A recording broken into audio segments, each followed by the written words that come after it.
बिस्मिल्लाह हमारे शुरू करता हूं अल्लाह के पाक नाम से जो बहुत बड़ा मेहरबान नहायत रहने वाला है। दोस्तों, बहनों, भाइयों, बुजुर्गों, अस्सलाम वालेकुम। हम आपको हुजूर पाक सल्लल्लाहु अलैहि वसल्लम की हदीस मुबारक की सिलसिलावार वीडियोस में खुशामदीद कहते हैं।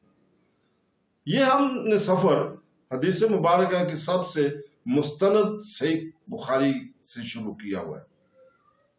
सही बुखारी को उम्मत मुसलमा ने कुरान पाक के बाद सबसे मोतबर किताब करार दिया है।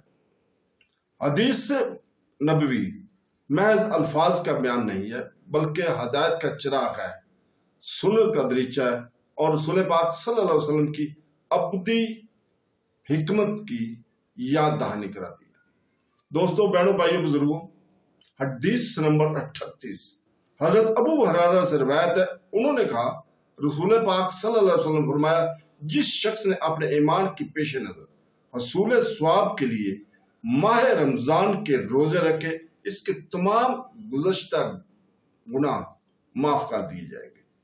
तो दोस्तों, इसके साथ ही हम आज आपसे इजाजत चाहते हैं।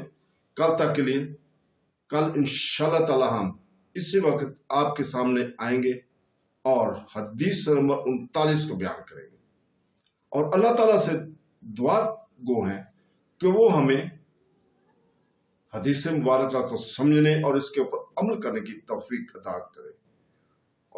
अता करे और उसके शुक्रगुजार हैं कि उसने हमें अपने प्यारे नबी हुजूर पाक सल्लल्लाहु अलैहि वसल्लम के कलाम से हमें नवाजा। अल्लाह हाफ़िज़।